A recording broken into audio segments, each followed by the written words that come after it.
Ito nakikilid dito. Kompleto ba ito? Baka meron na halo dyan. Wala pa. Sige. Puro ano po ito. 3, 4, 5. Kaya mabilisan yan. Mabilisan. So sir, una natin gagawin, chaos. Ito yung na-draw natin, di ba? Oo. Una natin gagawin sir, ano? Maganda, sige. White Stone of the Ancients. Normal summon. Ang effect po kasi nito, kapag nilagay siya sa graveyard, during the end phase, pwede mag-summon na isang Blue Eyes monster. Blue eyes. So sir, kailangan nyo mag-print ng extra deck Linkuriboh. Or, katulad nung akin, which is... Asan ba yun? Ito sir, kailangan nyo mag-print nito. Para dito. Kasi ang mangyayari sir, ganito combo natin dyan. Normal summon to. Tapos link. Gagawin nyo na. Mapupunta na siya sa graveyard. Ah. Activate na siya. Tapos sir, Chaos Form. Tapon ng Blue Eyes White Dragon. Special summon nito. Chaos Max. Diba sir? Tapos activate Return of the Dragon Lords para bumalik si Blue Eyes White Blue Eyes. Dragon. End phase sir. Upon end phase, activate ito. Yung end phase niya sa graveyard. Special summon. Isang Blue Eyes monster. Kahit anong Blue Eyes. Blue Eyes White Dragon, Blue Eyes Alternative, or Jet Dragon, which is di nyo pa napiprint. Okay na sir. Combo 1 yan. Okay, next ulit tayo. Next naman. Next, yung available naman sa deck. Bagong combo naman, no? Lagyan natin pala tandaan. 2. Isang recording lang ba tayo? Walang cut-cut, sir. Walang cut. Walang cut. Para isang editing na Yan lang. lang, sinashuffle natin para maganda. Kung ano yung makuha lang. Kung ano lang yung makuha. Para alam nating chance talaga. 1, 2, 3, 4, Pero pag naulit, red draw ka ulit. Pag na lang, sir. Pagka yun lang din yung combo mangyayari. Ayan, ito, sir. Iba Medyo naman. maganda to. Iba naman. So, ang gagawin natin ngayon dito, sir. Una natin na-activate ito. Bakit? Para mabait yung kalaban kung may negate man siya. May negate. Tapos ang tatapon natin, discard 1, di ba sir? Tapon natin White Sun of Legend. Pagka natapon siya sir, pwede kang mag-search ngayon na isang Blue Eyes White Dragon. Kasi nasa graveyard na siya. Immediately yon. Isang Blue Eyes White Dragon. Saan ba yun? Ayan. Tapos gamit effect sir ng Melody. Since meron na akong Blue Eyes White Dragon, magsa-search na lang ako ng alternative na gamit effect ni Melody. Ayan, Melody of the Awakening. So ayan, nasaan ko na ito ngayon. Ito ngayon yung hand natin.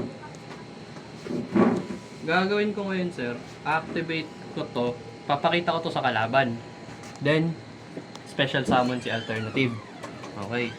Tapos sir, normal summon Manju. Activate Manju. Search. Search yung Chaos Max. Ako na dito, ako. Pa-add sa hand. Ano ba? Tapos sir, activate yung Incantation. Papakita sa kalaban yung Chaos Max. Special summon. Special summon. Pag na-special summon to sir, mag-special summon kayo nung isa pang klase niya. No? Which is ito. Ayan. Dahil 0-0 attack niya, preferably nakahiga na lang, no? Defense position. So pag na-special summon naman po ito, or kahit alin dyan sir, basta bawal kasi nito kasi ito ginamit natin. Special summon po nito, search tayo ng isang ritual spell, which is ito. Di ba ito? Okay. Pindutin mo. So sir, ito na yung hand natin, no? Ayan yung hand natin. I mean, actually, pwede rin naman sir na ang i-search natin, Chaos Form. Mali, ako na. Yung chaos form muna, hindi Ito. yung max. Hindi sir, pwede rin naman itong i-search natin gamit ito. Kasi po, ritual spell din naman instead na ito. Kasi, hawak naman natin sir yung material. So it doesn't really matter kung ano search natin dito. Pero pag wala kayong hawak na ganito, ito isa-search natin. Pag meron, ito. Okay. So dahil meron, ito na gamitin natin. So sir, activate ngayon tong Chaos Form. Tapon isang Blue Eyes White Dragon, special summon, Chaos Max. Yan yung final end board niya sir. 1, 2, 3, 4, 5, 5 monster. Tapos na. Okay, next combo tayo. Next combo. Combo 3 tayo. Mga possibilities na yan. I-send ko, i-upload ko yung video tapos aralin mo ha. Di ba ka-friend mo ako sa Facebook? Oh, friend kita. Send mo naman sa akin. Makakapag-Facebook ka pa sa inyo. Ay, hindi pa. Diba? Ayan na, na-shuffle na natin. Kakat ko pa ulit yan. Yung Master Duel account mo, buuin natin yan dun sa ano mo.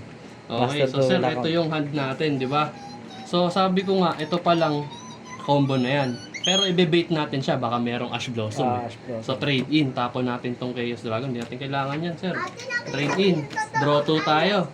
Kasi level 8 to, di ba? Discard 1 level 8, draw 2. 1, 2. Okay. So ngayon gagawin natin, sir. Re-reveal ulit natin to. Katulad lang kanina. Reveal. Special. Tapos special ng ganito dito. Sa pang ganyan. Sa pang ganito, sir. Yung Para iba. makakuha ka Ito, ng ritual ayan. or Tapos, sir, check ng- natin. Meron ba tayong ritual spell? wala. Meron tayong material? Material meron. Meron. Pero preferably, yung Yung ito ritual ito. card. Hindi yung chaos form. Mm. So, kunin natin yan. Dahil nakuha natin yan, activate effect, tapon na yun ng blue eyes dito. Sa deck. Saan ba yan? Ito, di ko to alam gamitin. Pero sir, habay combo pag ito tinapon natin. Pero next time na yan. Kasi limited oras na ako. Ayan, tapon yan. Special to. Tapos na. Board, Sir, board yan naman yung yung board board ko. niya. Ang mahalaga sir, nakalabas to, Oo. di ba? Kasi ito yung boss monster Saka niya. unaffected pa yan. Yes. Ayun na muna sir. Maulit na yung ibang combo eh. Kasi parehas lang naman yung card. Saka Okay. medyo consistent naman siya. So, yun, pwede na yung tatlo na yun. Pwede na yung tatlo na yan sir. Yung tatlo Subukan natin